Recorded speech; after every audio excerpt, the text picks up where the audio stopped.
Karaoke is a platform for young aspiring singers to shine and express their musical abilities.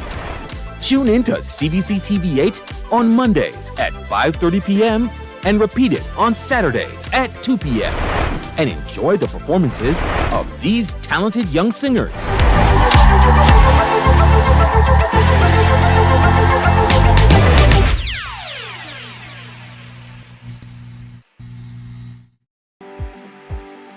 For the past 19 years, QFM has been sharing with you, learning from you, and together building a community for all mature audiences. That's what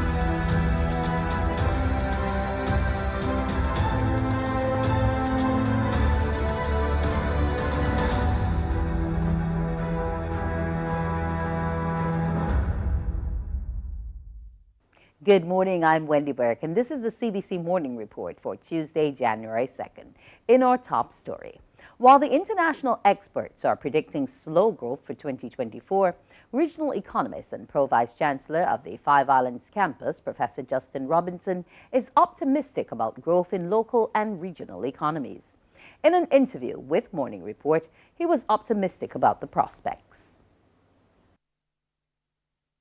I take the report as done by the experts, and it's a muted forecast, but I think importantly for Caribbean economies, I think one, predictions of a major recession in the United States seem to have been wrong. So the US averted a recession in 2023, and they're not expected to go into recession in 2024. Neither is the UK. Those are our two main trading partners.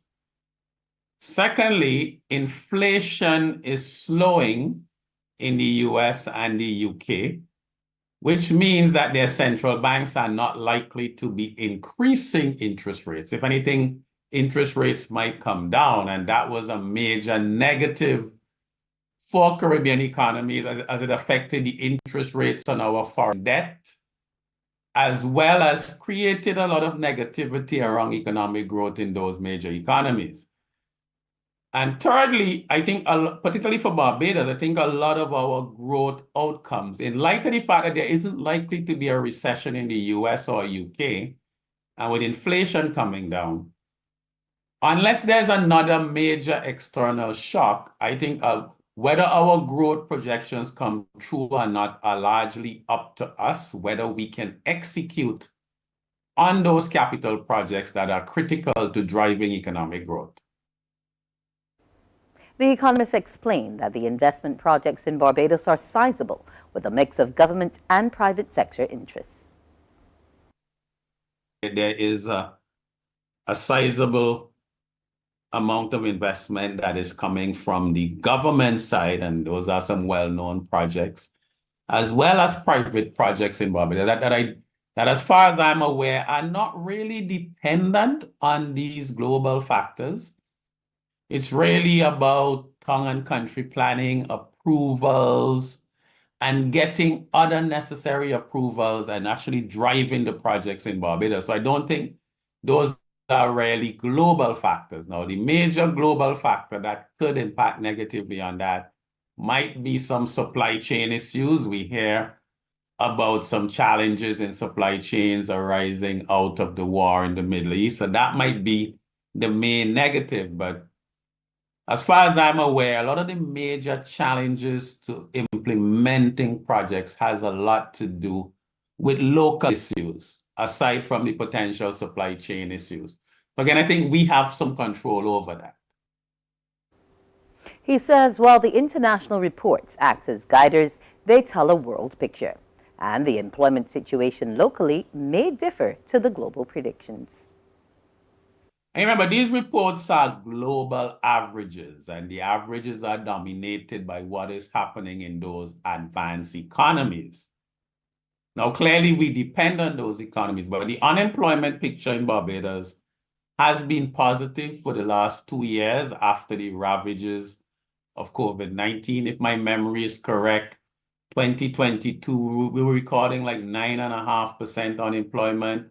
It's expected to fall to 8 point something this year. And if we can implement these projects, I expect the unemployment rate to fall even further. I think it really depends, again, on our ability to execute these projects. And yet I see the major external headwind could be supply chain issues, because we've seen how that can really, we are an island, we bring in a lot of materials and other things that drive investment. So if we have bottlenecks in getting stuff to Barbados, I see that as the main potential drag. But outside that, I think a lot of it is within our hands to control. Where the logistics issues are concerned, from the Panama Canal to the Red Sea and pirates, Dr. Robinson says it may take a while to impact directly. So typically, I sort of think of these things in 3-month windows. So I think, as the merchants are saying, there's no impact right now, but if by around March, April, we're not seeing some improvements in those areas, then I think they can begin to impact on us in a major way. Because again, as I said just now, we are an island. Whatever we consume or invest, a lot of it has to come in. And if it can't come in, then it delays projects. Or if it comes in and it can negatively impact the costs, which can negatively impact on the economics of a project and its feasibility. So those supply chain concerns, I see that if they continue and are not resolved, could be the major factor that could result in growth falling below the targets. Coming up on the CBC Morning Report, vaccines for children arrive in Gaza.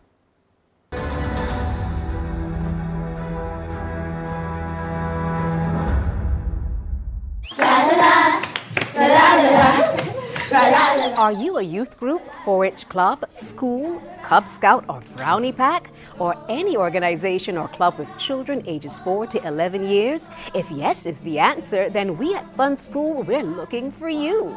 Let's have fun singing, dancing, listening to amazing stories, doing craft, and so much more. I'm such a kid at heart. But to be part of this fun and exciting new season of Fun School, just simply send an email to Alicia Alves Grant at aagrant@cbc.bb for further details. Fun School is back, and we're looking for you.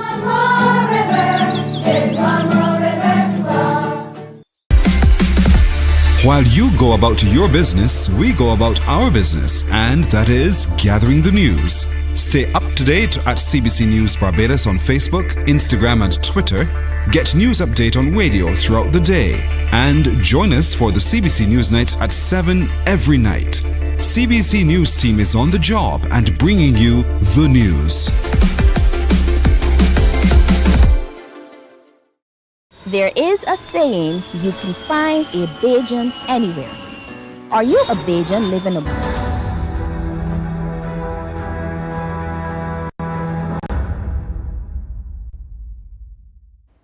Thousands of doses of vaccines against childhood diseases, including polio and measles, have begun entering the Gaza Strip to help deal with a growing health emergency in the besieged enclave. Israel's ground offensive has effectively stopped normal health services in Gaza, including vaccinations against highly contagious childhood diseases that had been brought under control by mass immunization programs. Israel's bombardment has all but destroyed the healthcare system in Gaza, leaving people without protection against childhood diseases like polio and measles. But thousands of vaccines have now been delivered. Although, with the majority of people in temporary accommodation, administering the vaccines will be hard. Gemma Connell works for the United Nations Office for the Coordination of Humanitarian Affairs. She told Al Jazeera that the fighting in central Gaza is preventing essential aid from reaching people in need. We have, in the last days, received 7,000 doses of these critically required vaccines, which, as you've highlighted, are so important to the survival of the babies that are being born every single day in Gaza.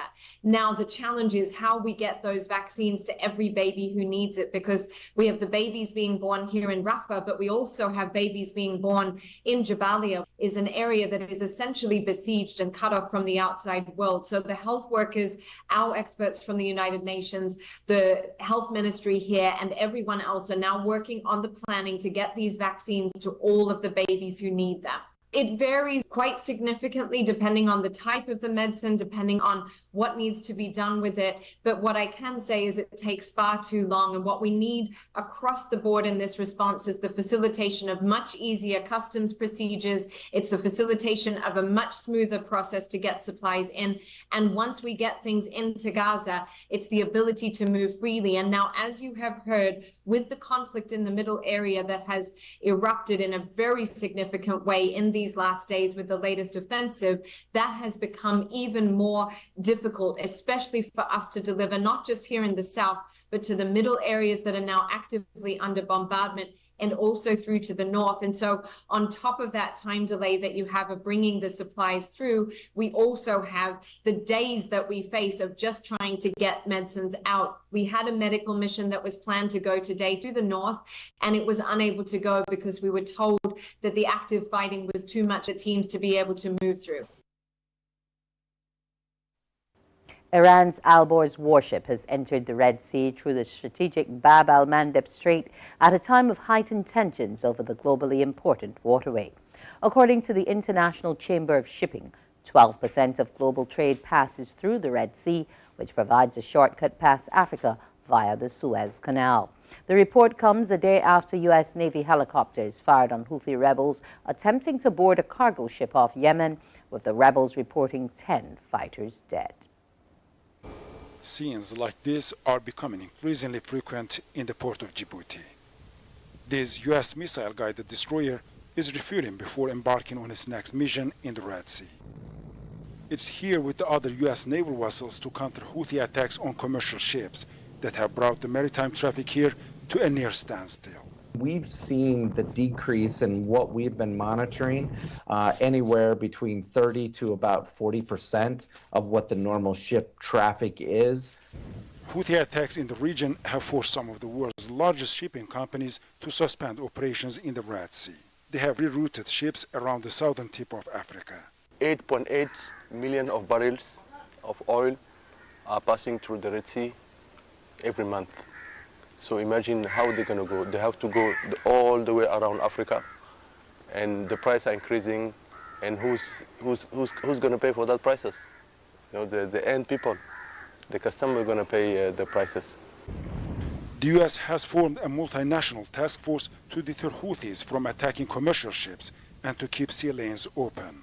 But many countries that agreed to contribute to the task force didn't send warships.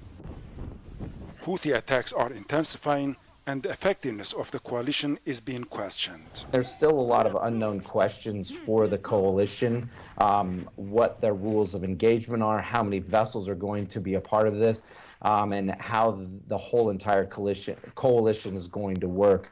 Houthis say they are not aiming to block the strait, but only attacking ships linked to Israel. The region is now increasingly militarized. And we are afraid that this conflict will take over some other countries. Dozens of cargo ships are stranded at the port of Djibouti for days.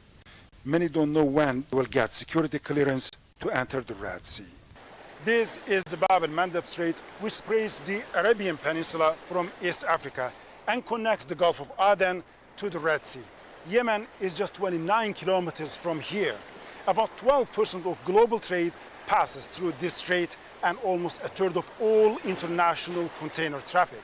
Now, the U.S. is increasing its naval presence here, and on the other side of the strait, the Houthis say they will continue attacking vessels linked to Israel until the killing in Gaza stops.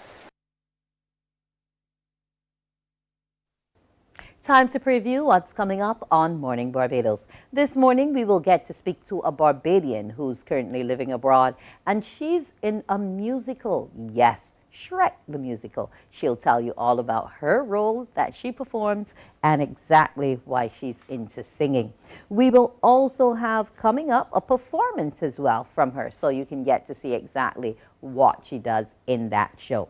Also coming up, the Barbados Cadet Corps turns 120 years. That's no small feat. We'll have some people along to tell you exactly how they will be celebrating what's that anniversary. Also, a new author will be in the house in Annette Gomes. She's written something called the Critter Fixer series. She'll tell you all about it. This and more coming up in Morning Barbados. News, sports, and weather after the break.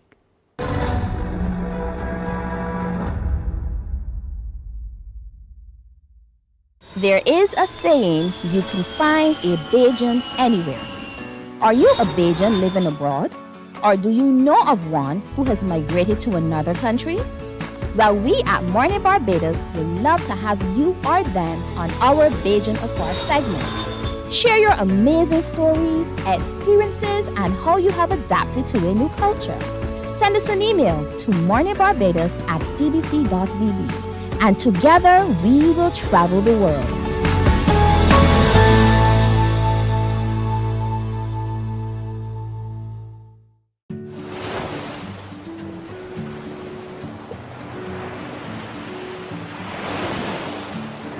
Oh, hi. My name is Stacia Whitaker, and I'm a registered dietitian nutritionist and a member of the Heart and Stroke Childhood Obesity Prevention Coalition. My motto is, when in doubt, leave it out, and it goes for when I'm eating, because sometimes things...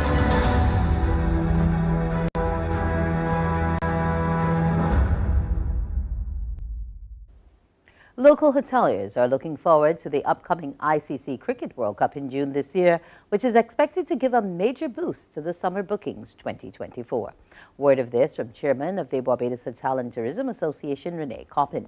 She anticipates that this will translate into the same success reaped from the recent England tour, which occurred during the early part of December last year. In her New Year's message, Ms. Coppin stressed that the World Cup is scheduled to occur during June, and it is the BHTA's goal to ensure that tourism practitioners deliver an excellent experience to all those who come to this island. Good news for us as an industry is the upcoming World Cup in June 2024, which will give us a boost to our summer 2024 in the same way that the recent England tour gave to the start of our winter season in this last December. The World Cup next year is scheduled to run from June 3rd to 30th, and it's our goal to ensure that we, the tourism practitioners, deliver an excellent experience to all those who come to this island. This will be the third Cricket World Cup that we have hosted here in Barbados, a feat which few can boast and which we as a small island should be very proud of. Ms. Coppin says Barbados has one of the highest per capita incomes in the Caribbean, being one of the highest rated islands on the Human Development Index. She says tourism is our business. However, we need to continue to build out other economic sectors. We are 100% committed to ensuring that tourism continues to remain a main driver of our economy and society. This winter, Barbados will have some of the strongest airlift out of the UK market. In addition to traditional and already scheduled airlift, we have new airlines like Suriname Airways commencing service twice weekly in what we hope will be a year-round schedule. This is really what we need to keep our industry operating optimally: year-round airlift and year-round arrivals. Now, way before the ICC World Cup, hundreds of visitors arrived at the Grantley Adams International Airport yesterday, making it a record-breaking New Year's Day statistic. CBC's Trevor Thorpe reports. It was a record-setting day at the Grantley Adams International Airport today. The build-up started from midday and gradually surpassed year-to-date figures.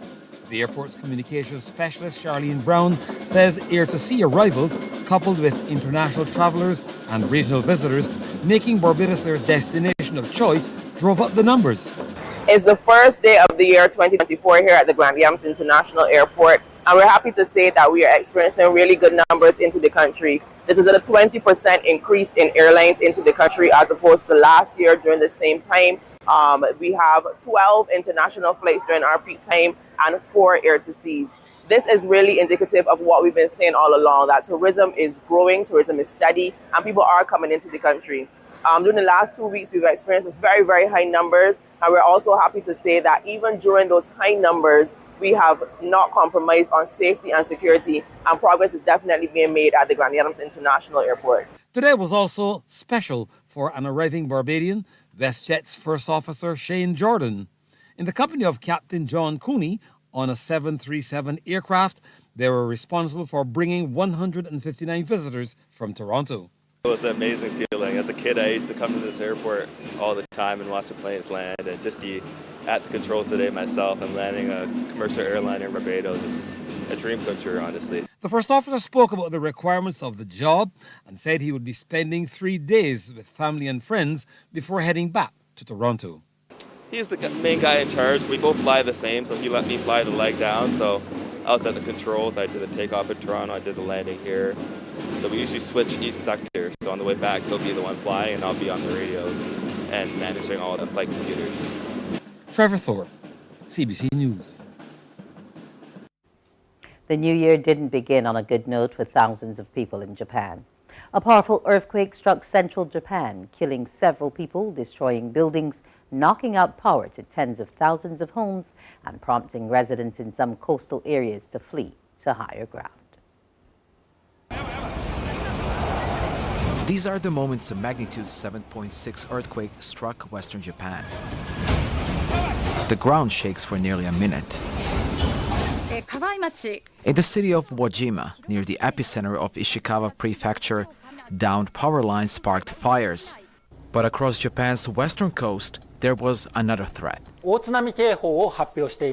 A major tsunami warning is in effect for Noto Ishikawa Prefecture. We are currently observing a large tsunami. People near the shoreline and riverbanks, please evacuate to higher ground.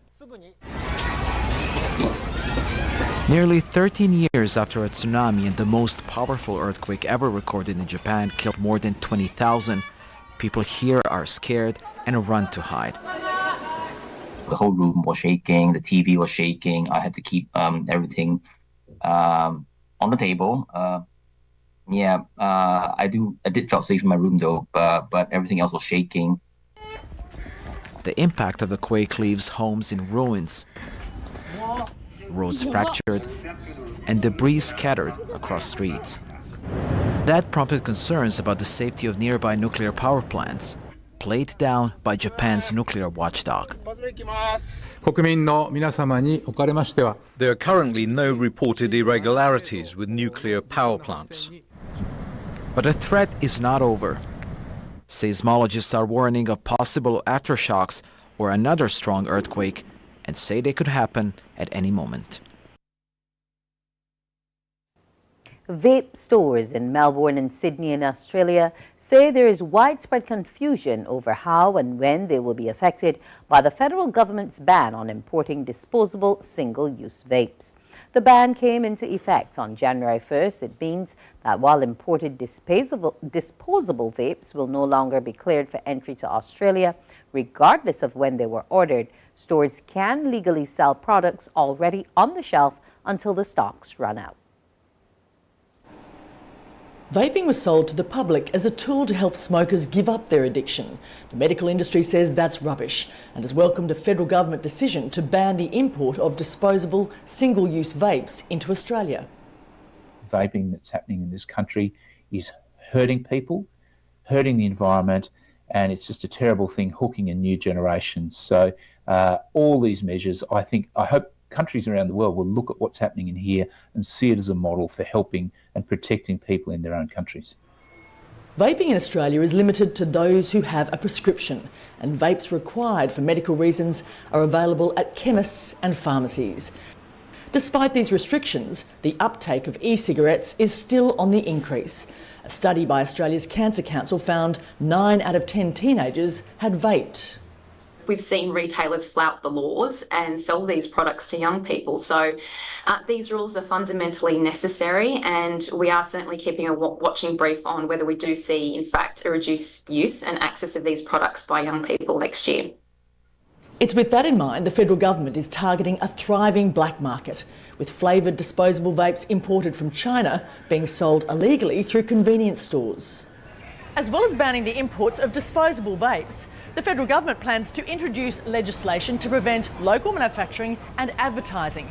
And from March, the imports of personal vapes will also be banned. But the industry says this approach is driving the black market, and vapes should be regulated the same way as cigarettes.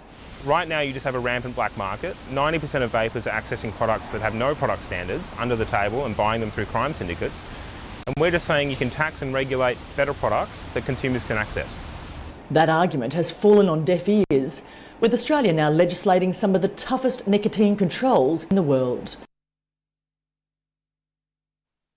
In sports, the Barbados Turf Club will be starting its 2024 first season of racing with the BTC Board of Directors Race Day set this Saturday. This first season of racing will also include the Sandy Lane Gold Cup. CBC's Anne-Marie Burke caught up as Secretary and CEO of the Barbados Turf Club, Rosette Pierce, to discuss their 2024 goals following a successful 2023. Horse racing fans will agree 2023 did not disappoint. And for the Barbados Turf Club, it was the year that they can truly smile about, as we hear from Secretary and CEO Rosette Pierce. We've had a wonderful and successful year. January started with a boom. It's the beginning of our tourist season, so the numbers were up in terms of visitor arrivals, and that obviously was reflected in the number of people that we had here watching races. So that moved right in to our big day on Gold Cup Day. Gold Cup Day was massive. We had a great day. We introduced some new opportunities for patrons to enjoy themselves on the outside of VIP lounge, new facilities. It kind of tapered off mid-year, summer as usual. Numbers went down, but the locals were still with us, and they too came out in their numbers, albeit they weren't really coming through the door into the grandstand, but we could see the numbers building on the outside. And we're still quite thrilled with that kind of response as well, because it shows us that people are still very much interested and invested in horse racing. Introduced back in 2020, night racing still continues to be a hit. Night racing has a whole crowd of its own. It brings new people to the races, which is exactly why we wanted to do it. Not everybody can make it out during the day. It's not always convenient. Some people think maybe it's too hot and so on. So we see a new element coming in at night. So that increases the crowd attendance, and we're happy with that. Of course, with night racing, we have to increase security. We have to be a bit more vigilant, and we have to put a bit more thought into the safety aspect, because once the sun goes down, we know what happens. But thankfully, so far, it's been safe, and everybody's continued to enjoy it. On the track, the standard of racing has also increased, as a lot more quality horses are making it into the gates. And there's a reason for that. We increased the subsidies to owners for bringing in new horses. So we saw overseas horses coming in their numbers, and that increased the quality and number of horses that we had to offer for our race days.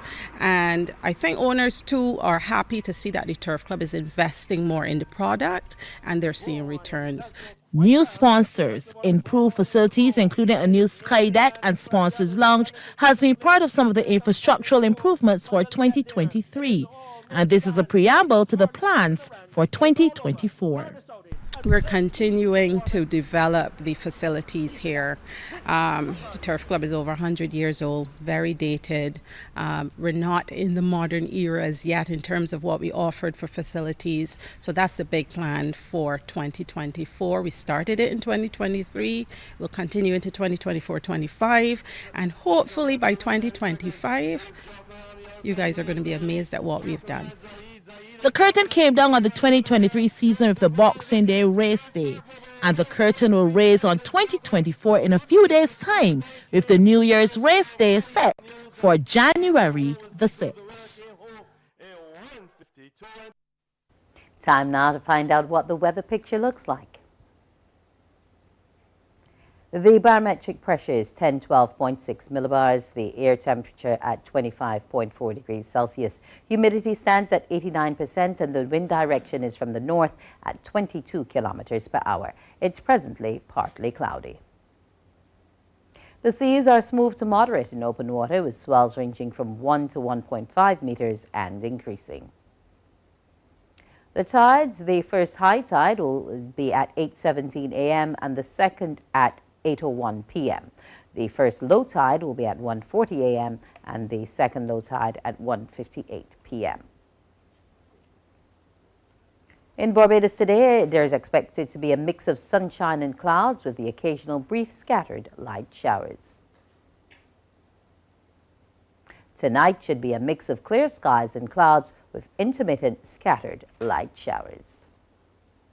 That's today's morning report. Our next newscast is Tuesday at 12 p.m. on TV8, followed by The World at 1 via our radio network of stations on 100.7 FM, 98.1 The One, and 94.7 FM. Time now for Morning Barbados. Wake up, wake up, wake up, wake up. Barbados, get up. Good morning.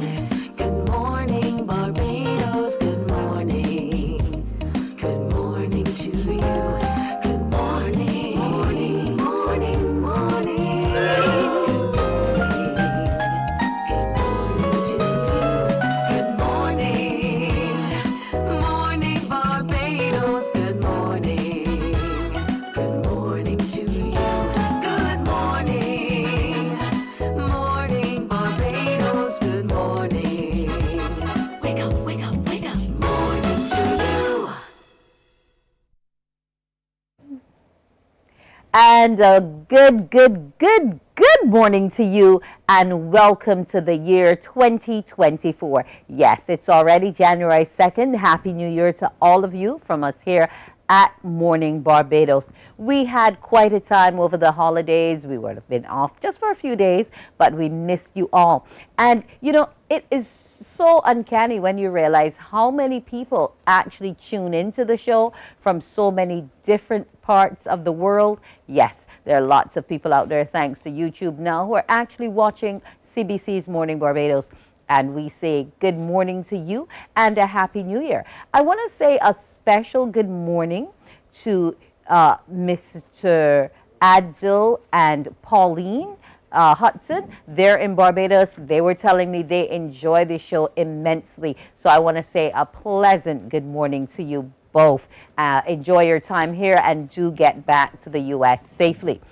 Also, this morning's show, we're going to have for you creativity. Yep, we're going to be starting with the creatives. We're going to be doing music. We're going to be doing authors. We're going to be doing the things that we love to do here on Morning Barbados. And you know what makes us extremely proud? When Barbadians go abroad and do well. And one of those individuals that we're going to be having this morning who has been living abroad and is living her dream is Sharice Richards. She's an actress and singer, and she'll be on set with us this morning to talk all about what she's doing, how she's doing it, and where she's doing it.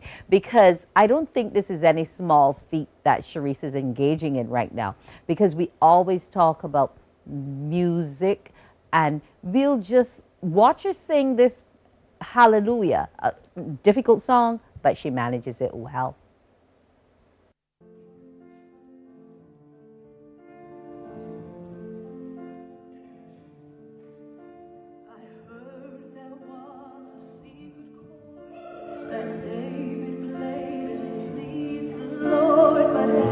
Don't really care for music, do ya? Well, it goes like this: the fourth, the fifth, the minor fall, and the major lift, the baffled king composing hallelujah,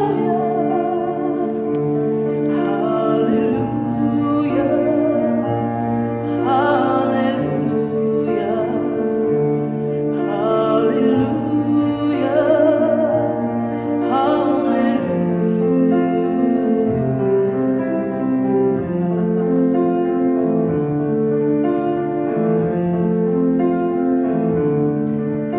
Well, your faith was strong, but you needed proof. You saw her.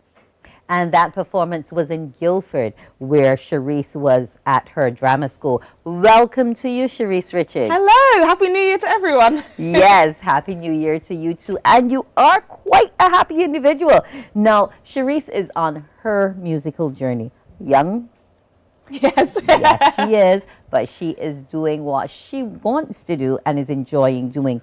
Now, at this point, she's in the cast of Shrek the Musical, but Sharice would have been here in Barbados, a student at the Frederick Smith, and then you transitioned to Harrison College. Now, after that secondary school stint, how did you get to be doing your bachelor's at Conti? Okay, so I realised early on while I was at Harrison College that I did want to pursue musical theatre, and I grew up in England, so I thought I'd go back there because I know the musical theatre scene is, you know, it's great there. So I looked up some drama schools, and when I auditioned, I got into some of them, and Italia Conti was my first choice because I just felt really welcome and happy there. I felt like the teachers and the tutors were looking out for my best interest and my individual interest as a performer. So that was the main thing that made me want to go there, and I realised that I would have a space there and they would.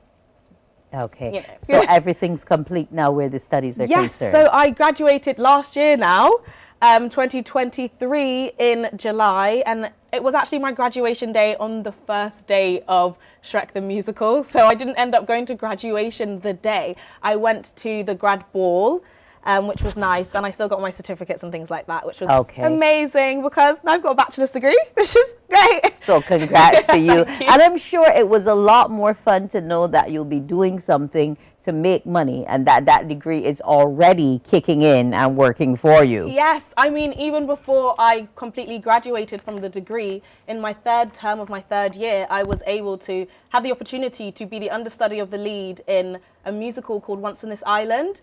And it was a character called Timoon, and this ends up being, like, it's my favourite musical. So when I got the results, I was crying. I was like, thank you, thank you. Okay. And this was at Regent's Park Open Air Theatre, which is one of the most prestigious outside theatres in England. In terms of performance. Yes. Is that your preference, outdoor rather than indoor? Interesting that you say so, because I found it was a very interesting process because, you know, you have all of the elements surrounding you. If it's hot outside, Because that's where theatre started, in the outdoors, the proper amphitheatre. Yes, outside on a rake. Yes. You know? It was great having that experience because I'd not performed outside before, and it was a whole month-long stint. So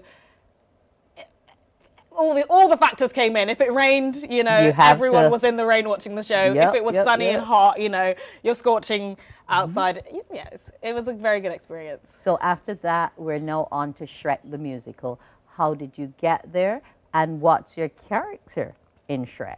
Yes, so I auditioned for Shrek the Musical when I was also still in drama school, and this started just after I graduated. Yeah, it was just one of those things where I was like, an audition came through, and one of my teachers at school was like, Shrek the Musical's reached out, they want you to come and audition for the part of the dragon. And I was like, that's amazing, because I just learnt the song about a month ago and ended up falling into place that I know the song. So I auditioned, and then during that same week, I went for the live audition, and they offered me the part on that day, and I just felt so overjoyed and happy and excited because it is an 11-month tour.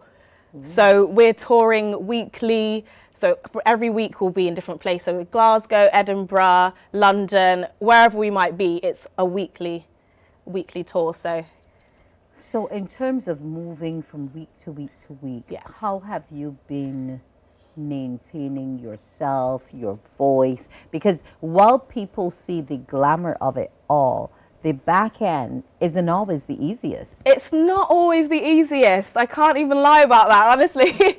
It's really fun. Like, you know that you've got your support in the cast and the people that you get to know because we're always together. Like, you spend so much time with these people, so you create a wonderful bond with them.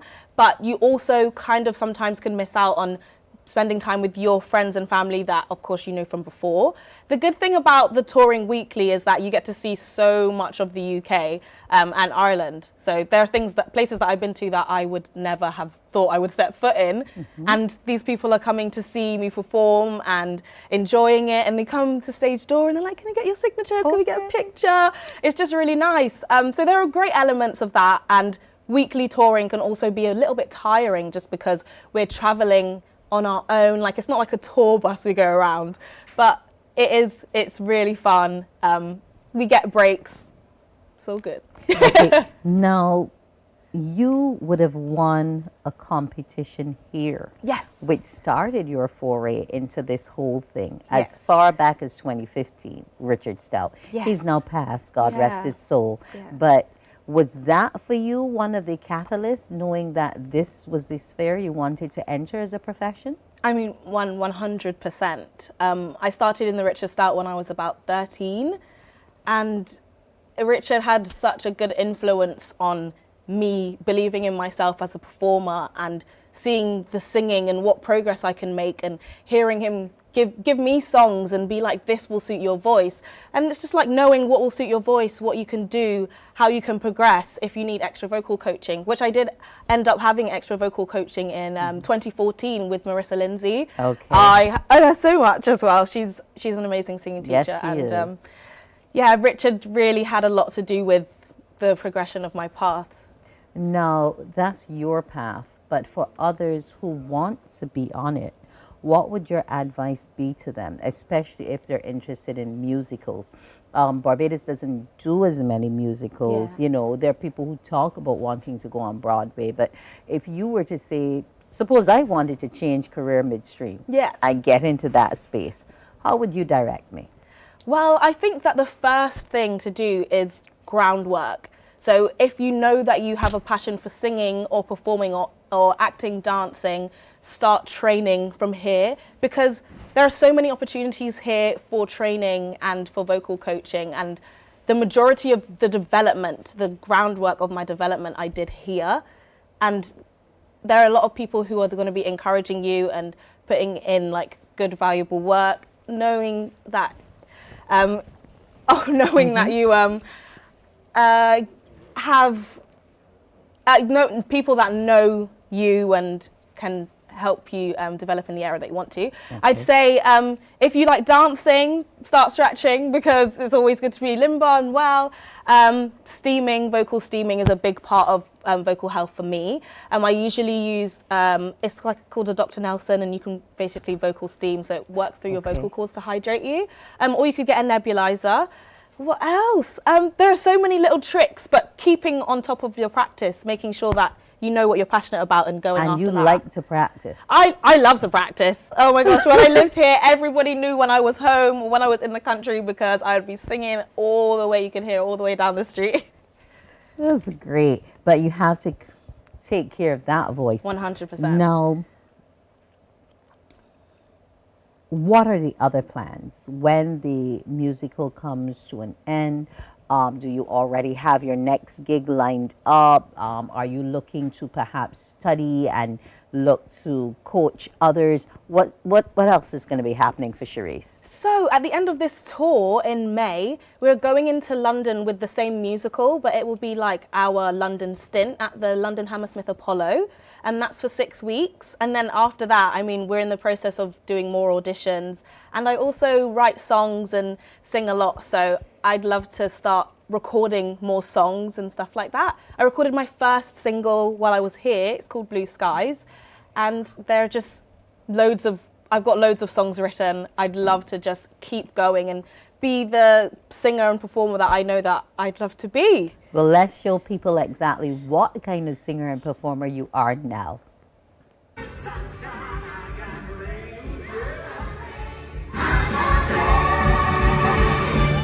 you looking good. Then I saw her face. I saw her face. I'm a believer. I'm a believer. And God had a strength. I died in my heart.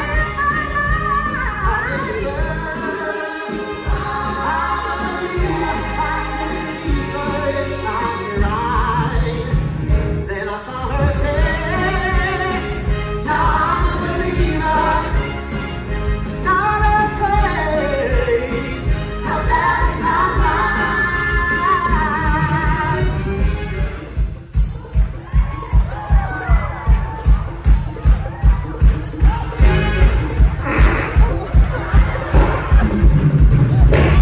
Now,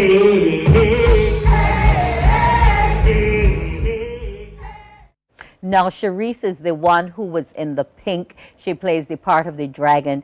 Tell me, how difficult is it to deal with Donkey? Because in the actual Shrek movie, Donkey and Dragon are a couple, yes, but Dragon seems to, quell him quite quickly. How is it on stage interacting with the others? I mean, Brandon Luces is our Donkey for this production, and he is such an incredible actor and performer that it's so easy to get on with him. Of course, Donkey, the character, he's this, annoying, outrageous, kind of vibrant character, and it's either you like Donkey or you don't like Donkey, yes. Which takes Shrek a long time to figure out that he does like Donkey.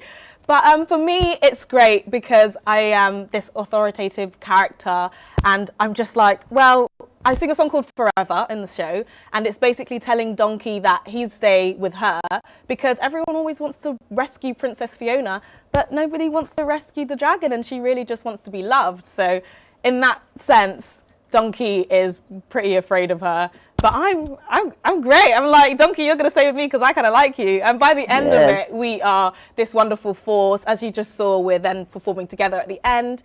And yeah, it's just a really, really great team, really good partnership with Donkey on stage. That's awesome. Now, it's birthday time for you, isn't it? It is birthday time for me. You turned 24. Yes, I do. And you are here spending it with me. Oh, are you happy or not? I'm so happy. I mean, I feel so blessed to be able to be back in Barbados because I haven't been here since it was my 22nd birthday.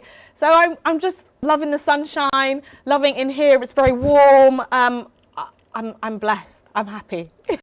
Outside of being here, yes, are there any major plans to celebrate? Well, we're going to have a lovely day out. My mum's in the studio here with me, and we're going to go out and we're going to have some dinner and just see the sights because I'd love to see a little bit more of Barbados, maybe some new things that I haven't seen Yes, yet. and we do have a lot of new attractions that you can take in. Yes. So, yeah, if you like adventuring, Oh, 100%. there's a lot. I've got my trainers in the car. Very, very, very good. So you're going to find lots to do. Trust and believe me, Charisse.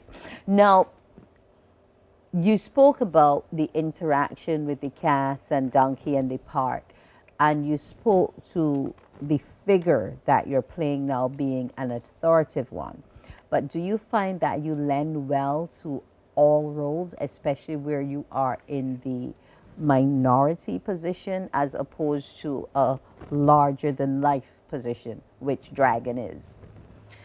I think the thing with acting is, reacting to whatever the stimulus is that you're getting. So because the part that I'm playing has that strength, in my head, I'm figuring out how to portray that. But if it was more of a calm character, then I would also be able to do that. It's kind of just the complexity of figuring out who that character is, who they are to you, and making the right decision to portray it in the right way to the audience. So what's the preference, the singing or the acting? This is a difficult one. I mean, I love singing. Singing is my first love. It's my passion. It will always be my passion. And I really, really love acting as well. And I'd love to do TV and film and stage production. Hopefully something at the Globe, at Shakespeare's Globe coming up soon. So I love both of them. But I think just with the edge, singing has got me there. Because I write music. I love it. It is my life. So you write? I write, yes. What have you written thus far? So I wrote a song called Blue Skies, which is on Spotify. Anyone that wants to go and find it. And I wrote that while I was here, in between like going to Harrison College and being here. I wrote and released that song. And I've just got tons and tons of songs, albums written, just waiting for me to record. So I'm very excited. So what's the hold up? Well, the only hold up now is me getting into the studio and releasing. So after this tour, that's what I'll be focusing on. Awesome. So we're looking forward to seeing Charisse Richards, the Bajan, out there performing her own music, not just being in musicals, but performing her own stuff. Now, let's get it under the belt. Singing, acting, writing, What other loves does Cherise have? I mean, I love dancing. I did a lot of dancing while I was at Italia Conti because we trained to be like the whole all-around sort of triple threat. It's probably not my favorite thing to do, but I do love it. I mean, as you see at the end of Shrek the Musical, we've got a great dance number. Everyone joins in, stands up. I mean, it's amazing. I love sort of hip hop commercial. That's what I was just about to ask you, if you have a particular Yes. kind of styling that you like to do. Yes, I love hip hop. I love that commercial kind of dance and aspect of dancing, yeah. Awesome, awesome. But you're not interested in classical training at this stage? Oh, I mean, I've had classical training. Okay. Because at drama school, we have to do ballet, tap, you do? jazz, Oh, okay. contemporary, hip hop, commercial, everything we have to do. So I've had a bit of that training, but definitely hip hop commercial is my speed. Here's to you. Well, when we come back after the break, we're going to actually get to see Cherise perform and show us how all of this training that she's done at the Italia Conti and in the musical Shrek will come to the fore. We'll be back after the break. Morning, morning, morning. Good morning. Good morning to you. Enjoy movies, soaps, drama, comedy, inspiration, education, music, and more. You get it all when you get MCTV, because MCTV gives you more. The facts say Morning Barbados reaches an audience of over 50,000 and Newsnight reaches over 56,000. It's simple. When you advertise, you're getting your message to over 50,000 of your potential customers. Make the call to CBC Sales Department today and watch your business grow. Contact us at 467-5559 or email marketing@cbc.bb. From the beautiful shores of the gem of the Caribbean, Barbados, home of the amazing Harrison's Cave, the tantalizing Oystins Bay Garden, our historic garrison, the indigenous road tennis, and the friendliest people in the world. We are 94.7 FM, the ultimate Bajan experience. Hi, I'm Dr. Kia Lewis, General Practitioner and Healthy Lifestyle Advocate. Good nutrition starts at home. So this school year, I want you to consider packing healthy, nutrition.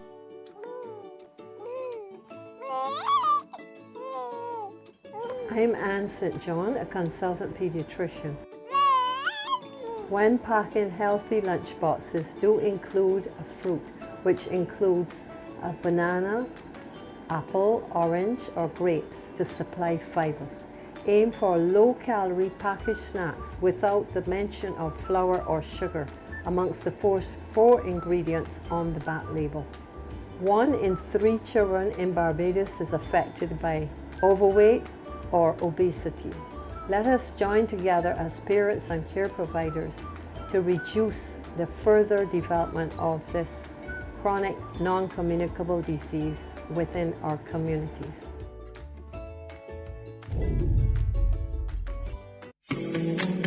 The facts say Morning Barbados reaches an audience of over 50,000 and Newsnight reaches over 56,000. It's simple. When you advertise, you're getting your message to over 50,000 of your potential customers. Make the call to CBC Sales Department today and watch your business grow. Contact us at 467-5559 or email marketing@cbc.bb. Morning, morning, morning. Good morning. Good morning to you.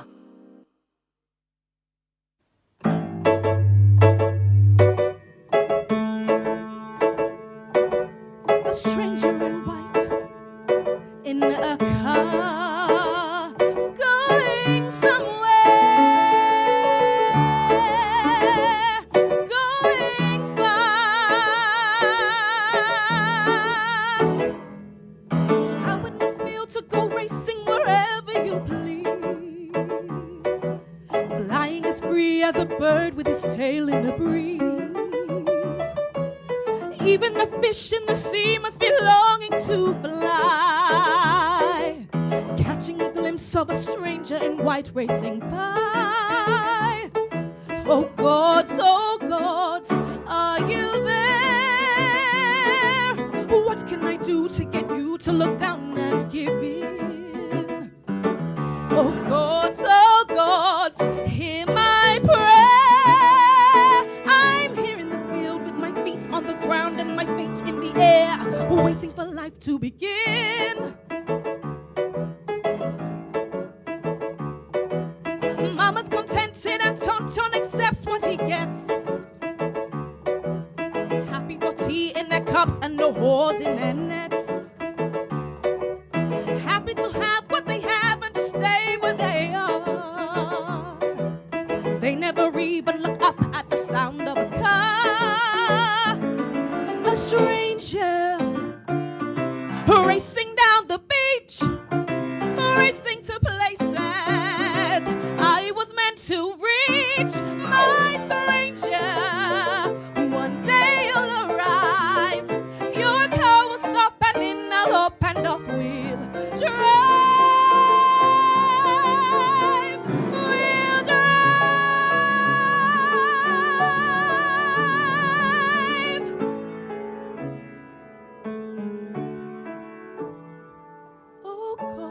Oh gods, please be there. Don't you remember your little Timoon from the tree? Wake up, look down, hear my prayer. Don't single me out and then forget me. Oh gods, let me fly. Send me to places where no one before me has been. You spared my life, show me why. You get me to rise like a fish to the bait, then tell me to wait. Well, I'm waiting, waiting for life to begin, waiting for life to begin.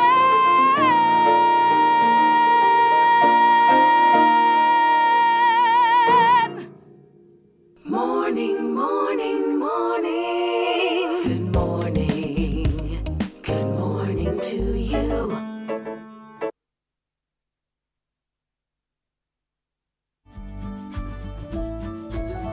Hi, I'm Dr. Kia Lewis, general practitioner and healthy lifestyle advocate. Good nutrition starts at home. So this school year, I want you to consider packing healthy, nutritious snacks and lunches for your children to carry, rather than having them buy them at school. And don't just pack things you think they should have. Have a discussion and come up with things that you both know they will enjoy.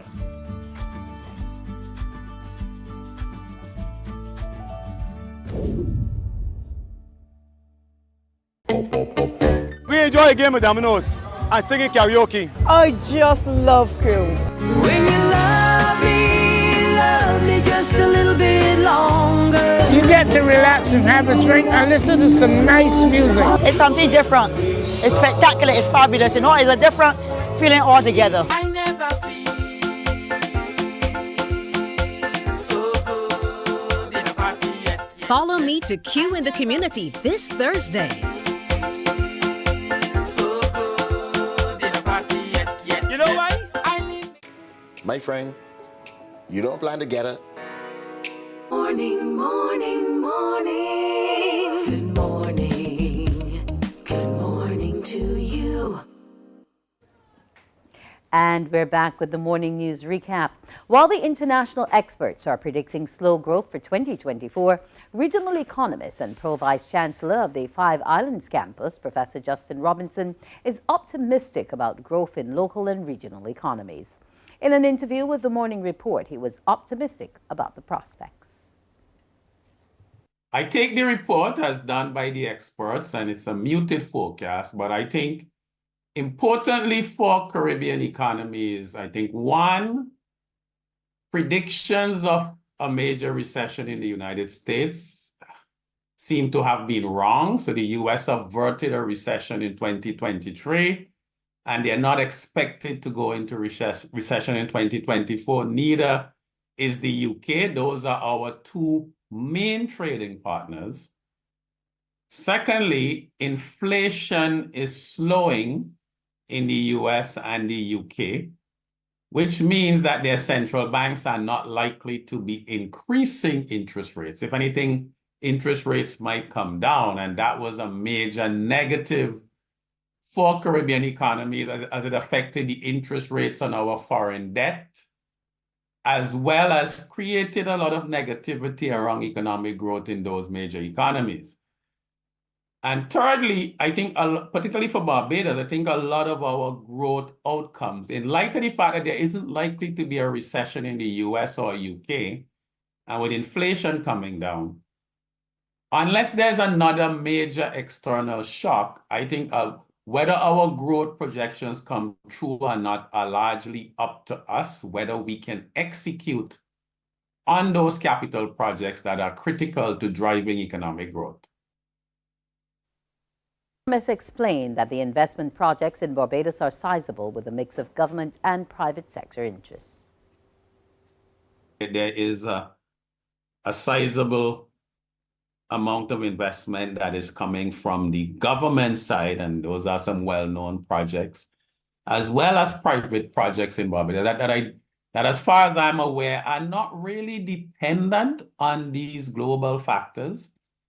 It's really about tongue and country planning, approvals, and getting other necessary approvals and actually driving the projects in Barbados. So I don't think those are really global factors. Now, the major global factor that could impact negatively on that might be some supply chain issues. We hear about some challenges in supply chains arising out of the war in the Middle East. So that might be the main negative. But as far as I'm aware, a lot of the major challenges to implementing projects has a lot to do with local issues, aside from the potential supply chain issues. Again, I think we have some control over that. Local hoteliers are looking forward to the upcoming ICC Cricket World Cup in June this year, which is expected to give a major boost to the summer bookings for 2024.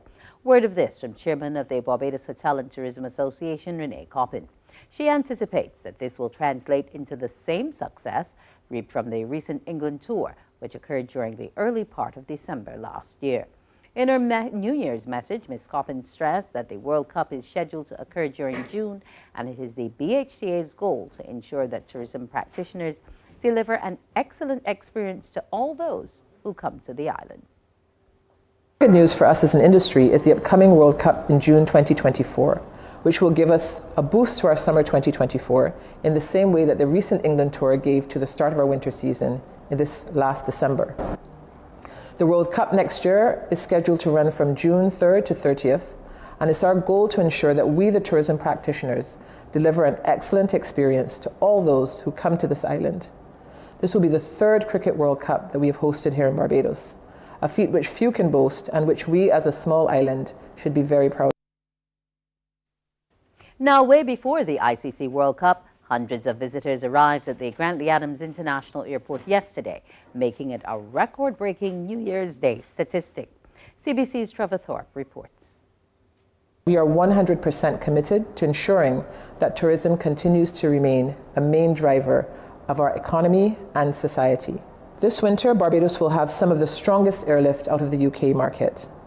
In addition to traditional and already scheduled airlift, we have new airlines like Suriname Airways commencing service twice weekly in what we hope will be a year-round schedule. This is really what we need to keep our industry operating optimally: year-round airlift and year-round arrivals. Thousands of vaccines against childhood diseases, including polio and measles, have begun entering the Gaza Strip to help deal with a growing health emergency in the besieged enclave. Israel's ground offensive has effectively stopped normal health services in Gaza, including vaccinations against highly contagious childhood diseases that had been brought under control by mass immunization programs. Israel's bombardment has all but destroyed the healthcare system in Gaza, leaving people without protection against childhood diseases like polio and measles. But thousands of vaccines have now been delivered. Although, with the majority of people in temporary accommodation, administering the vaccines will be hard. Gemma Connell works for the United Nations Office for the Coordination of Humanitarian Affairs. She told Al Jazeera that the fighting in central Gaza is preventing essential aid from reaching people in need. We have, in the last days, received several thousand doses of these critically required vaccines, which, as you've highlighted, are so important to the survival of the babies that are being born every single day in Gaza. Now, the challenge is how we get those vaccines to every baby who needs it, because we have the babies being born here in Rafah, but we also have babies being born in Jabalia, is an area that is essentially besieged and cut off from the outside world. So the health workers, our experts from the United Nations, the health ministry here, and everyone else are now working on the planning to get these vaccines to all of the babies who need them. It varies quite significantly depending on the type of the medicine, depending on what needs to be done with it. But what I can say is it takes far too long. And what we need across the board in this response is the facilitation of much easier customs procedures. It's the facilitation of a much smoother process to get supplies in.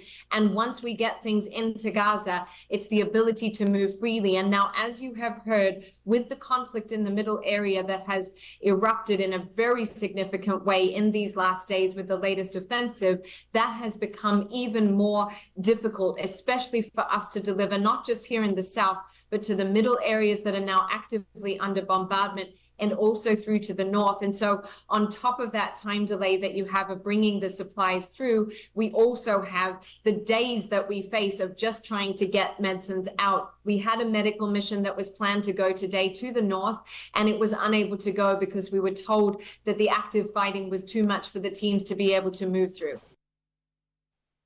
That's our news recap. We'll take a break and be back with Morning Barbados. Morning, morning, morning. Good morning. Good morning to you.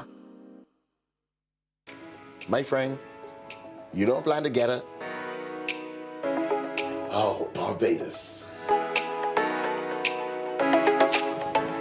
Hey, I'm KB Clean. Join me 6 a.m. until 10 a.m. right here at 94.7, the best and ultimate Bajan experience. My show is called Bajan to the Bone. Don't miss it, Bajan to the Bone. Weekdays right here and only here on 94.7.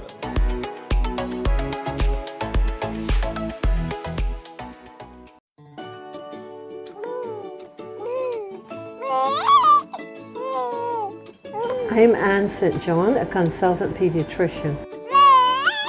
When packing healthy lunch boxes, do include a fruit, which includes a banana, apple, orange, or grapes to supply fiber. Aim for low-calorie packaged snacks without the Morning, morning, morning. Good morning. Good morning to you. If you're now waking, you are tuned in to Morning Barbados. Welcome to 2024. And I also want to welcome the Barbados Cadet Corps. Yes, the Corps will be celebrating 120 years this year. We'll get to find out how many troops there are across this island. What does the Cadet Corps really do? Is it only there as a forerunner for entry to the Army, if that's a career you're interested in? We'll get to find out all about it when we speak with Commander David Durridge, the Commandant of the Barbados Cadet Corps, and Cadet Under Officer Tyrese Rice Holder. Welcome to the program. Welcome. Thank you very much for having us over. And Happy New Year to you both. And to you. Thank you so much. To our viewers. Yes. Now, 120 years is what we're talking about. Your theme this year, 120 years of developing bold, committed, and courageous leaders. Are they all? Bold, courageous, and possessing the leadership skills. Where there's a gap, we're working on filling that gap. That's the idea of cadetting and the cadet process. We're trying to take them from you know, your average young person, and we're trying to build them into the type of committed citizen that we all want them to be. So we want a gap, we want something to work on. If not, there would be no reason really for a process. Understood. Now, tell me in terms of the core, how did cadetting come into place in the first instance? Well, some 120 years ago, an expatriate who taught at the Lodge School thought that it would be useful. He having a military background in the British Army, thought it would be useful to introduce cadetting to help build the culture and develop the young minds. And so he started at the Lodge School, Captain Radcliffe Hall at the Lodge School, and it has blossomed, has grown, expanded to include Harton College and Commermere. And then obviously we went from 3 to 21 to 23, and then we've got a number of special units. So that's how it started, and it has continued, and we kind of stuck to the tradition of training and using the military medium to develop the young cadets. Okay, now let's hear from Under Officer Tyrese. Now, what first of all prompted you to get into cadets? And how have you risen through the ranks of cadets? Well, I would say what had prompted me to join cadets is being in a military family. So my parents, my aunts, my uncles, my mom, my dad, they are in the military or in the armed services. So that was a big push. And seeing the independence parades as a young child, it was eye-opening for me to see the soldiers. I would see it inside their uniforms. But my journey throughout the cadet corps, yes, there have been ups and downs, but there have been moments that I am very proud of. And not picturing myself where I'm at now when I was a cadet, but now being a cadet under officer and rising through the ranks of the Barbados Cadet Corps, it really showed me that I can do things that people said I can't do. I have achieved everything that I had set out to do. So you have filled all those gaps already? Yes, ma'am. Okay. Now, if your family members weren't in it and encouraging you to, after having gone through what you've gone through, do you think you would have done it on your own? Do you think you would have gone to mommy or daddy and said, there's a corps at my school, I want to join, we meet Wednesday evenings from 4, I think this is something good for me? Yes, ma'am. I would say that because at the end of the day, watching the cadets, as any student would, or any person in Barbados would, you see a side of discipline, and they usually have mannerisms that you wouldn't find in any other field. And I can see those mannerisms coming out because you said yes, ma'am, which shows that you answer correctly, you know how to address authority, and that's one of the things you all teach, isn't it, Commander That is Darridge? correct, and in fact, I think this is a perfect example of what cadetting is about. You know, with Tyrese's career and his development, he demonstrates exactly what we are trying to achieve. I hope he's not from the lodge, too. Unfortunately, he's not. But he's from close. He's close by. Princess Margaret. It's okay. Door, so brothers and sisters together. All of you. All of you. Now, in terms of the celebration, Commander, what are we going to be looking at? Is it going to be all of the various corps and small groupings that you have across the island involved? Tell us how it's going to be done. Well, yes, we are celebrating for the entire year, and we're hoping to bring cadetting to the homes. It is the oldest organization of its type in the Caribbean, not just here in Barbados. So we want to do activities. We're going to start in January by going to church, and we'll invoke the blessings of the Almighty to get us going, and that's going to happen as early as the 7th. Then we're going to celebrate with the the president of Barbados, as she celebrates her birthday, and she's obviously our commander-in-chief. So we're going to celebrate with her with a special parade, and then we're gonna have a variety of things. Every unit and every school will have an item to celebrate 120th, but we're going to have some major items, quizzes. They're going to be national. Correct. Okay. Sports, camps, etc. during the course of the year. Maybe Tyrese can tell us about the other special thing that's been done to commemorate this big anniversary, that of a logo and jingle competition that you cadets would have created.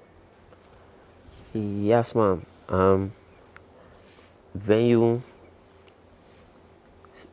see the creativity that some cadets have, it is really shocking because most people do not. You don't imagine that this is what they do. Yeah. Because for me, I think you just take heart as well. Go around and march. And march up and down. Much more to it. Yeah. Than being a cadet. So some people usually just have a stigma of us of just marching, but there's way more to that than just marching. Cadets build confidence in individuals, and it usually allows us to expand on our knowledge and our creativity. So to get to see the cadets do something or create something that is special to them and allow it to be broadcasted around the nation, that is an excellent thing, and it shows the achievements of the cadets. Can you remember any of the lyrics of the jingle to share with me? Oh dear. If you can't sing, it's okay. I just want 2 lines. I just want to know what are some of the things the jingle embodies. Commander Doddridge spoke to us about the key elements and tenets of cadetting. So I'm just wondering if the jingle encompasses all of them. Yes, ma'am, certainly. And it does, and it adds to the youthfulness and the fact that they're proud to be cadets. Cadets. Okay, so it's about them celebrating themselves in this jingle. That's for awesome. what it's worth, let me just point out to you that we just had a monument recently unveiled in Hero Square. Yes. That was done by a past cadet, Vincent. Which of the two? Oh, Vincent. Oh, and you would have to remember the lodge boy, Right, right? yeah, he was a member of the oldest cadet company. Yeah, you would have to remember him. That's okay. Good morning to you, Vincent. It shows the creativity that cadets have got. He built that up while he was a cadet. All along the way. Correct. And Doddridge was there, Commander Doddridge was there pushing him. Just keep an eye on things, yes. Yes.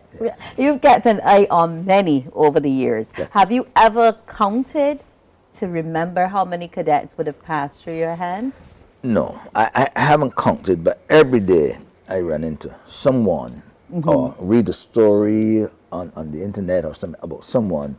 I said, you know what? You remember? He was one of the cadets, That's good. That's good. Now, let's look at the core and some of the benefits which you believe that, well, both of you believe that it gives for not only our young men, but women. Yes. Are also now a part of the core.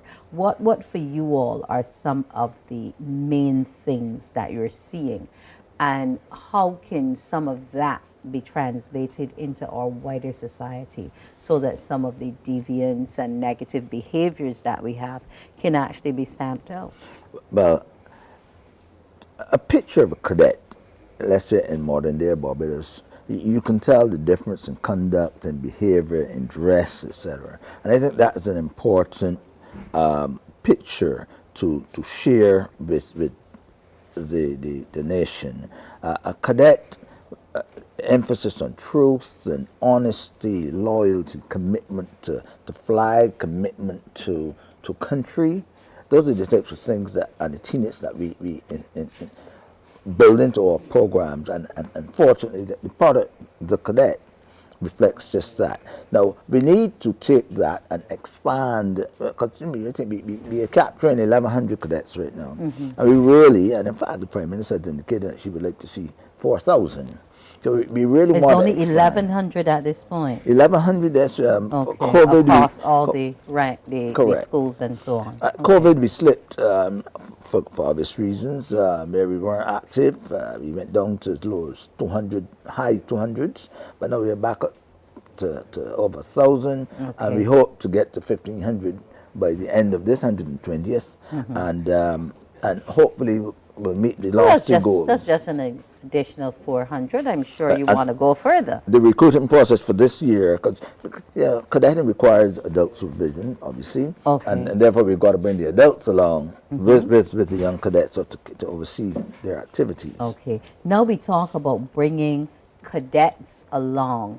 I'm sure there are a couple major players who run the administration of the Cadet Corps that you two would like to say good morning to before we go to our jingle. Well, I'd like to say good morning to Major Alfred Taylor, our Cadet Executive Officer, because in theory, he's the person who runs the cadets on a day-to-day basis. They just take the credit when things go right. I'm not wrong. Well, wrong, I call his name. Yes. Okay. Now, we're going to get to hear that jingle that the cadets have done for their 120th anniversary.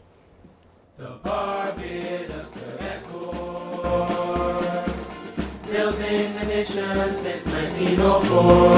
The Barbados Cadet Corps, we are the future for sure. The skills we learn as we serve with pride, good citizens will be. By land, by sea, in unity, instilling discipline and loyalty, the Barbados Cadet Corps, building the nation through generations, we are the future for sure.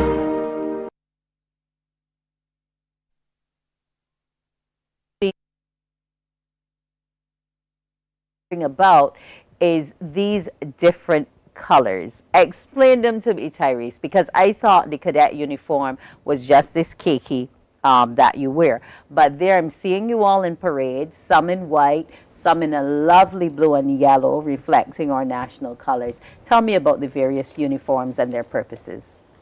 Well, for national parades, or for the state parades, we dress in our ceremonial wear, which would be our best dress. So, infantry has two types of uniforms. The nutcracker uniform, which you would have just seen, which is the uniform that is yellow with the trident. And then we have our normal ceremonials, that is our white uniform that has the gold lacing and the navy blue pants. Now, the Sea Cadets, they wear white. So those are our three uniforms throughout the Corps. Okay. Now tell me about Sea Cadets and how they differ to the Land Cadets. What's the training like between the two? Well, the training is going to differ because they're the side that is naval. Meanwhile, the infantry branch is what I'm a part of, but what I can speak on is they mainly focus on maritime events. They specialize with maritime, which deals with coastal, the sea, anything regarding water they deal with. Okay. And we just use that as a medium to teach the same thing. So whether you're infantry, whether you're Sea Cadet, whether you're the catering unit or a member of the first aid unit, we use different media in order to communicate and to help the cadets to develop. So we give them opportunities and things that they like to do. Some people like to swim. So you said and drive catering, media, the catering group, and another one you mentioned. Yeah, we've got a catering unit, we've got a first aid unit, we've got the Sea Cadets as special units. So you are there training future paramedics early? Correct, correct. And future cooks, chefs? Exactly. Event managers, etc. And the youngsters really enjoy it. And so we bring them into that type of space and teach them these type of things, character development, life skills, etc. So the basic tenets are all there for everyone, but then we build upon them depending on where they want to segment. Correct, correct. Okay. And that we're going to a very interesting phase of transition because these specialist units attract the cadets, because of the exciting, it's a little different, you know, and they get to go to sea and sail and cook, etc. So what's happening is that we're really transitioning where we used to have a school-based unit, and everything was done at school, to a more of a community type based unit. So the sea cadets and the specialist units.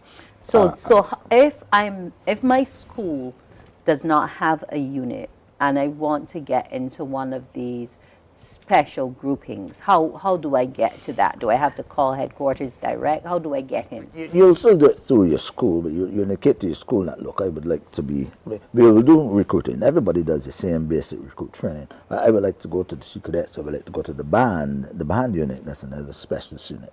I would like to go to this place, and you apply, and once your principal agrees and the battalion commander of that special unit agrees, they will take you on. And then you do all of your training, all your attachments, etc. So I could be at a private school but belong to a grouping from a secondary school. Correct. Once it's close to me in terms of the school or in terms of where I live. You can be a part of an independent company which captures all of the schools that don't have a cadet corps, cadet companies, or you can be part of a specialist unit.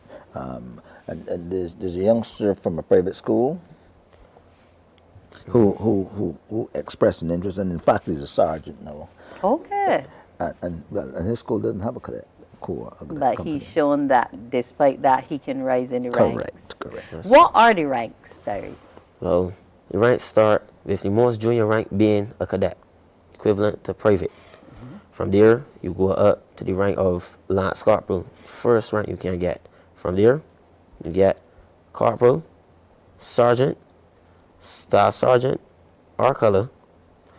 Then you go to the officer ranks, Warrant Officer Class 2, Cadet Under Officer, and Senior Cadet Under Officer. So you are about to become a senior, or school timing isn't going to permit that?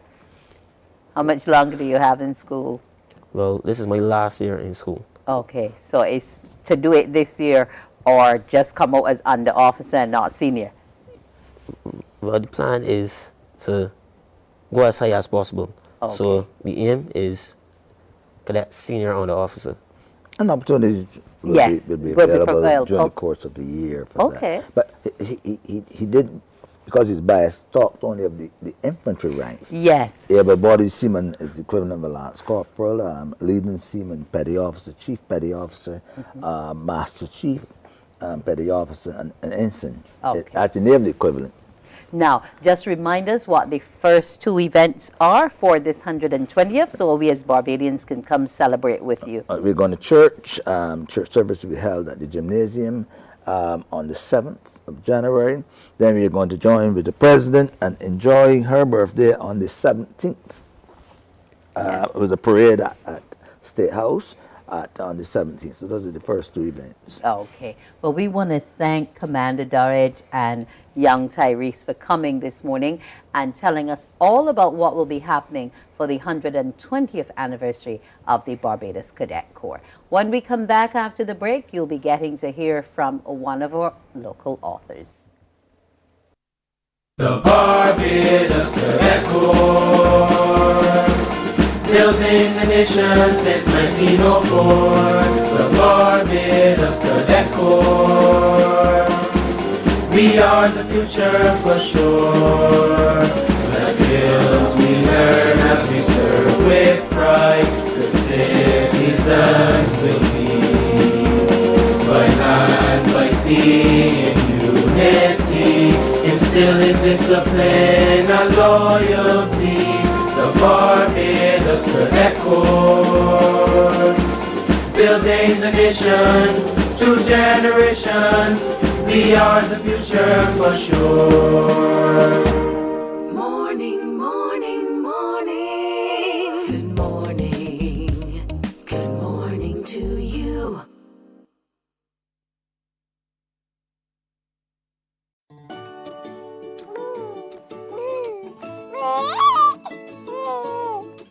I'm Anne St. John, a consultant pediatrician. When packing healthy lunch boxes, do include a fruit, which includes a banana, apple, orange, or grapes to supply fiber. Aim for low-calorie packaged snacks without the mention of flour or sugar amongst the first 4 ingredients on the back label. 1 in 3 children in Barbados is affected. Hello, today my name is Dr. Diane Brackett. I'm the Clinical Director at the Barbados Diabetes Foundation and also the lead consultant at the Diabetes Clinic. My tip for the week is plan it. And what do I mean by plan it? If you think about it realistically, we all live very, very busy lives.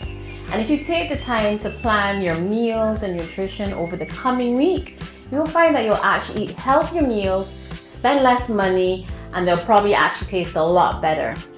So what exactly do I mean by plan it? Where are you gonna go? What you're gonna buy? Where you're gonna shop? What about your budget? When you're gonna cook food? Maybe when you're gonna prepare snacks for maybe the kids in the week. Take this cantaloupe for example. There's so many things that I can do with this. I could actually use this to make an unsweetened natural juice. Maybe hit it with a twist of lime. I can also cut it up and just eat it as fresh fruit. Maybe I can actually make a smoothie with it, with yogurt. You know what else I love to put cantaloupe in? Salad. Or how about using it as a chutney, a pickle, add it to meats. There's just so much stuff that you can do with just the simple things that you can buy. So remember, the health of our children matters. What you put in is what you get out. So plan your best life today. Morning, morning, morning. Good morning. Good morning to you. And we're back. We're going to be talking to a Bajan who's living abroad. We were actually debating it. Once Bajan, always Bajan. Born Bajan, stay Bajan. Doesn't matter how many years you go off of this rock, we will always be here. Barbados will always be home, yes, as the song says. So with that, I want to welcome Miss Annette Gomes, who's an author, and her nephew, Christopher Jilks, who's no stranger to me. Christopher, I've known him from way there. So they're along this morning to talk about a book series. It's called the Critter Fixer series. It's a new release, and she has dedicated it to her nephew, Christopher.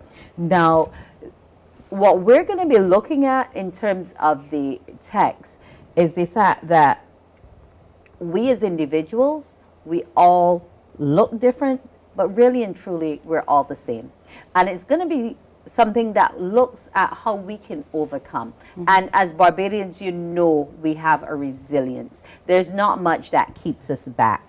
And this book is going to talk about how we do and are resilient by expressing love, compassion, and overcoming challenges. Yeah. Welcome to you both. Thank you so much for having us. Now, let's go first to you, Annette. What made you want to write and start a series like this? Well, actually, it's the second book of the series. The first book was about dreams. And when you know, as a reporter, there's always stories around you. And when I was looking at working on the second one, I looked at, there was 3 facets of my life, what was going on. I had a beloved 3-legged dog that lost her leg, and everyone kept saying, oh, you should get rid of her. And 2 hours after the surgery, my bonus daughter, Taylor, said, Annette, Bailey jumped on Daddy's bed. And I said, what? So I knew then everything was going to be okay with Bailey. I spent 4 and 5 years in the U.S. writing about wounded, ill, and injured soldiers. And you talk about resiliency, that's resiliency. And then this amazing superhero of mine, Chris, doesn't understand the word no. Nothing stops him. I'm sure you all know him on the island. Oh, yes. And all that he does. And I just put all of that together. I dedicated the book to Chris, and I said, with all that's going on in the world, we need to learn to love each other and embrace our differences. So that's where I was headed, truly, with the book. Okay, so tell me about the title, Critter Fixer. Critter Fixer is actually the name of a veterinary practice in Byron, Georgia. It's my dear friend and business partner, Dr. Terrence Ferguson. And he and his business partner have 2 locations. And one day he asked me, Annette, can you fill in? And so we took my 3-legged dog to a classroom. He had some time to read to some students. And there was a young lady in there that said, why'd you want to be a critter fixer? And he said, the title is really veterinarian, and my mom told me I had to learn to spell it every day at the age of 8. And he became a veterinarian, and now he has a show on Animal Planet or Nat Geo called Critter Fixer. So it's really actually the name of his business, and I just took it and ran with it one day. Okay. But he said, why do you keep telling people that story? And I said, Doc, you don't understand. Children are looking up to you. You wanted to be a vet because you saw no one growing up that looked like you. So that's why we started the series initially, and it was about dreams and making your dreams come true. So, Christopher, let's get to you now. How proud are you of your aunt, firstly? And then secondly, how does it make you feel to know that you've inspired her to write? Well, I am extremely proud. And you guys would have known me for many years as someone who has never let or allowed my disability to stop me from achieving my goals. And seeing that my aunt has created this book in my dedication, it made me felt even more excited to see that, you know, I have inspired her to do something such as this. And this is, I've achieved a lot, but this is one of my biggest achievements coming from family. And she is proud of you and so happy. I mean, it's all well and good to be overwhelmed in this moment because it is a great one. And you are teaching a lesson that I wish more people would, or rather more people could. Because sometimes we find it very difficult to look past what we see as our strengths and or perfectness. Yes. And we ignore other people and the trials they may be going through and don't even offer, you know, that additional help. Or we assume that all they need is help and that they don't have a strong sense of independence. I remember Christopher from my days as a hugger at Special Olympics. And I always remember his father.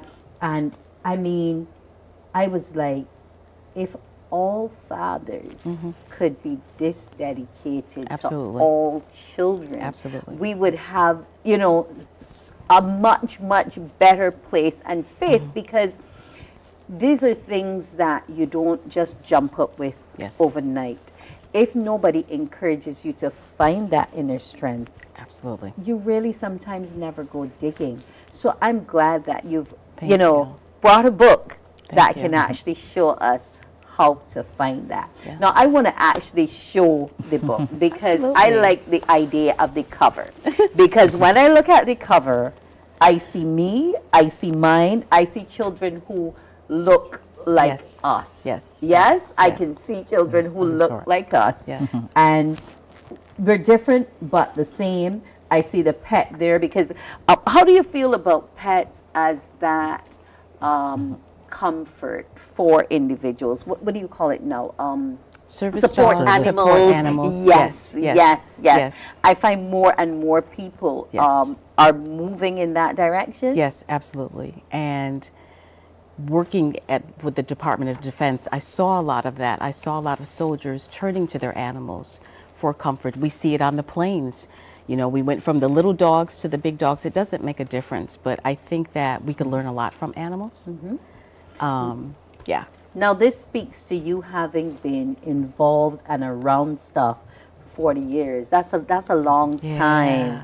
That's a long time. But what's key for me to find out now is how you've transitioned from that adult space, assisting wounded soldiers, to this space where we're writing to start children off in terms of a position of understanding. Yes, absolutely. I don't even know how it happened. It's, you call it God, you call it whatever, but just to be in his office that day and to take it into the classroom, and the light bulb just went off. It just went off. But I spent years as I worked in ag economics, and then I transferred into journalism. But I would always cry at those hard stories, and I just found my footing. I found my footing, and I just love special interest stories, and that translated into print, writing about those soldiers. The best job, Wendy, I've ever had in my entire life, because we did the Warrior Games, and once we believed the Warrior Games, Prince Harry would take it to another level with Invictus. Yes. So that's where all of that came together. So yeah. Now, Christopher, when you read the book and you realized how many children can gain from it, what was the first thing that popped into your head in terms of the messages that Auntie's sending? Well, for me personally, growing up as a child, I saw this as something that I can use as a tool to teach children that, as it says, we're all the same, and it starts from small. So when I go into the school to speak to the kids, I would always be able to tell them, sometimes whenever you see someone with a disability comes into your classroom, you never know what's going to happen. So it's always good to be kind to them and help them. And I'm glad you mentioned that. I want to say a special good morning to all of you parents out there of children with disabilities. Sometimes coping isn't always easy. And like Christopher says, you never know what you're going to be. And you perhaps know him because he heads from the north to Andwele Boyce, who's now Senator Andwele Boyce. So there's never knowing what you can overcome and where you can be. Now, in terms of the book and being able to get it, I really believe that every pediatrician should get a copy and have it for their office. For me, understanding disabilities and children, like I said, I used to volunteer as a teenager with it. But once I became a mother, I thought it extremely important that my children understand special needs, that they don't treat the children with special needs any differently, and that we're all friends together. I guess having a pediatrician that I did at the time who caters mainly to special needs kids helped too.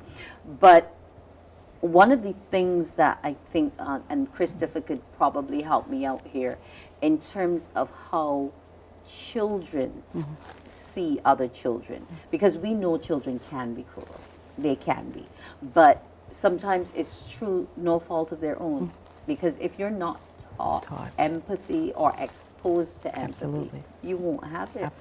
Yes, these are things that, and you are correct in being taught empathy, but I believe that a child is always curious.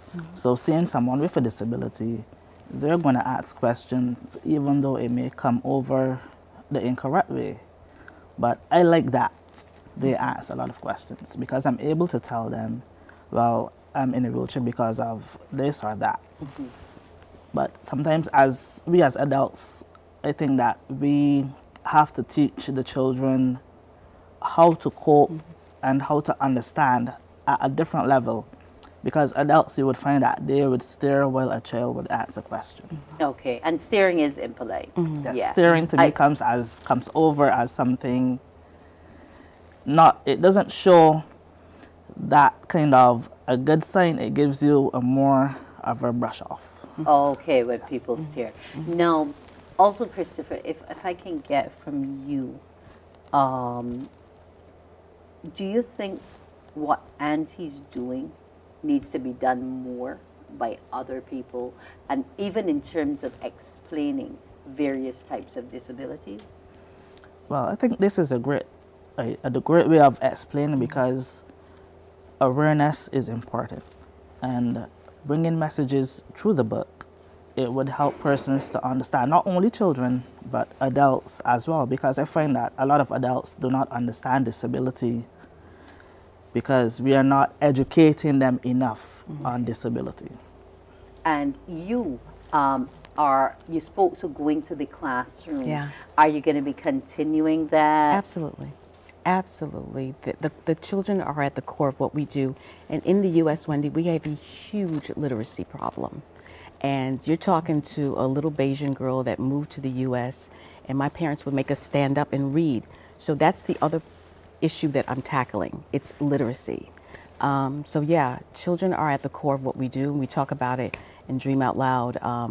changing a child one book at a time is really, and We dreams. too are boosting up our literacy drive here, but it's so important. Absolutely. I mean, I don't understand how people don't like books. As an early reader, that is something I could never fathom. Exactly. We ran a library out Yes. of our house for the neighborhood and Yes. so on. I don't know how people can say to me, I don't like books. Well, our motto is a book will take you everywhere. And my husband even says to me, have you bought out IKEA? How many bookshelves do we need? But that was at the center of who I was. And I became a journalist. So I'm telling you, books take you everywhere, expand your mind and your horizons. So, yeah. And knowledge is always power. Knowledge is power. Always, Absolutely. always power. That's what knowledge is. Now, where can I get the book? So we're going to work on that because having working in the U.S. and getting it here, Chris and I are trying. My brilliant nephew, we're trying to figure out how to get it here. I did one of the things that we're going to do when I'm here, Wendy. My dear friend Nicole Luce, who is also a Bayesian, she gifted me with a bunch of books, and we were going to take it to some of the primary schools where Chris went, where I would have gone, and where her godchildren go. So we're going to try to distribute a few before we leave. Okay, I might have to put it in the hands of Chris. Hear. Absolutely. That's great to hear that you'll be giving a few to our schools. And also don't forget our local library. Yes. Yes, you can contact the local library. I'm sure they'll be happy to have a few so that the children can go and borrow a book. You know, because a lot of people keep forgetting that there are libraries. There's even now something called community libraries, where Corporate Barbados has gifted these small little standalone libraries. You can go get the books, trade, you know. So we're looking to getting the whole world reading again, because reading helps you to understand. Understanding then brings the empathy then breeds a whole better world for us. Yes, all. definitely. Yes. Yes. So, what's your favorite part of the book, Chris? Well, the entire book. Okay. Good answer, Chris. Good answer. You needed to read it from cover to cover. Yeah. Because if Auntie dedicated it to you and you didn't read it from cover to cover, I think you'd be in trouble. And to see the graphics alone, you know, that caught my attention. So I was like, you know, I have to see what's inside. And immediately when I read it, I was able to say to myself, this definitely is a good read. Okay, so maybe I can get you to read a passage or two to our And before you do viewers? that, Wendy, Sure. thank you for bringing up diversity, because so often our children don't want to read because the characters don't look like us. And someone that I gifted the book recently to said, Annette, I love the colors, I love the shades, I love the tones. I was sitting at a restaurant in Washington, D.C., and a waitress walked by and picked it up. Oh my God, what is this? And she ran and got her tip money. I want it now because my kids don't see enough books like this. So thank you for bringing up diversity. I'm sorry, sweetheart. It's summer, little Terry Thomas's favorite time of the year.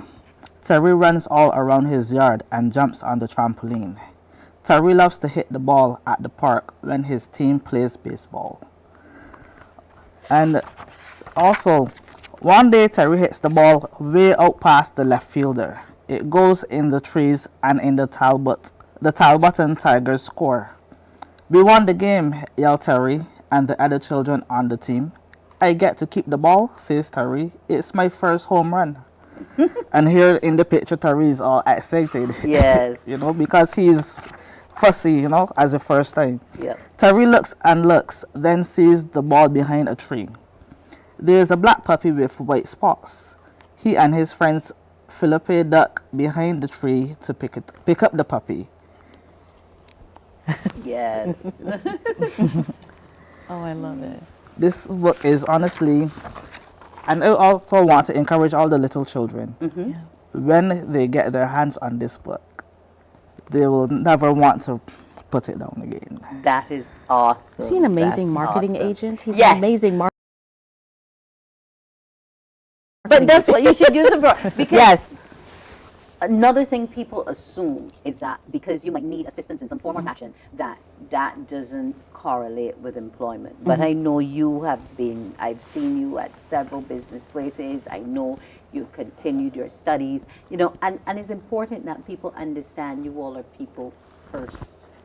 Yes, and Disability my sector. favorite quote as I go by, as my aunt enjoys to hear, the only disability is your own attitude.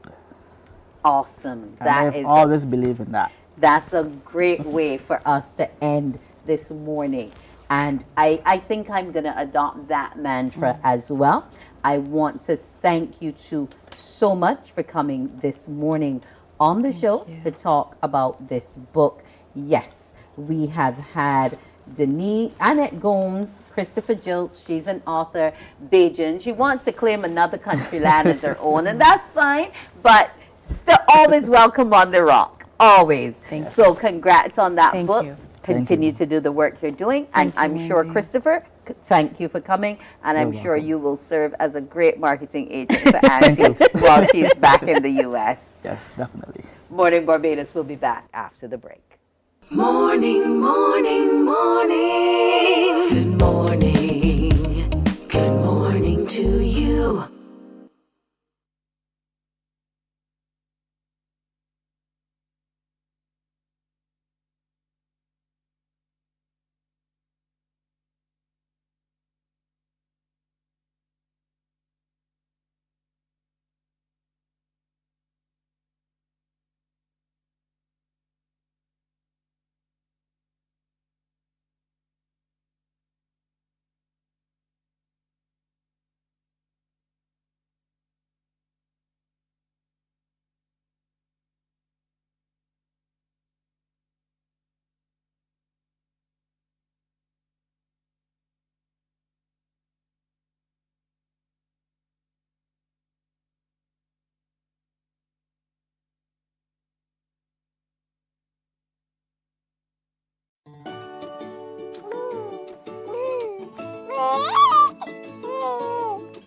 I'm Anne St. John, a consultant pediatrician.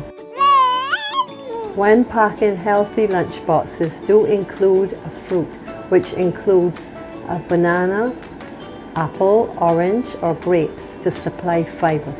Aim for low-calorie packaged snacks without the mention of flour or sugar amongst the four ingredients on the back label.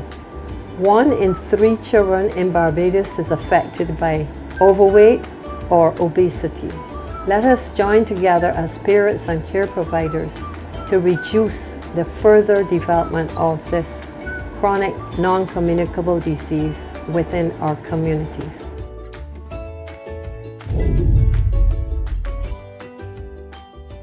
Morning, morning, morning. Good morning.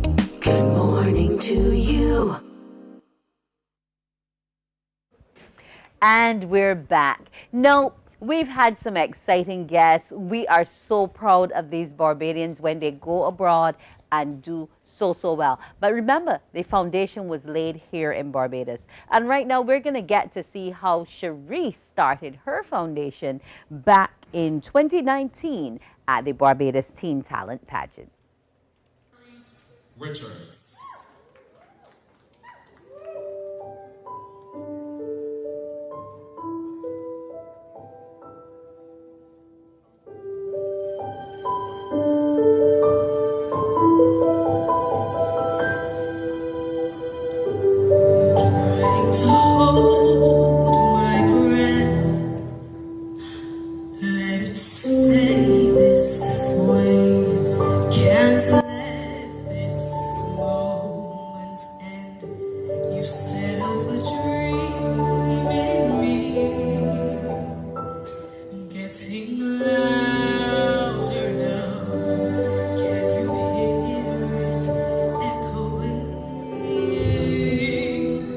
Take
Now you understand why Sharice is now on the world stage. Sharice Richards back there with her in her talented teens days, performing back in 2019. And we also spoke to some other talented teens this morning. Yes, all you members of the Barbados Cadet Corps, you're talented as well. We'll take a break and be back. Morning, morning, morning. Good morning. Good morning to you.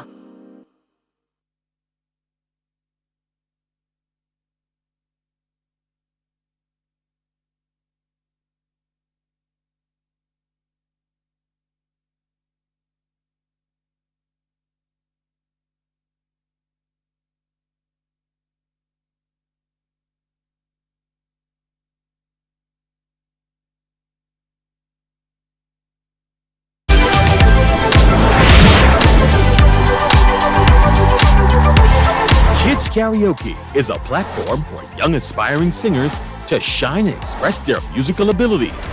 Tune in to CBC TV 8 on Mondays at 5:30 p.m. and repeat it on Saturdays at 2 p.m. and enjoy the performances of these talented young singers.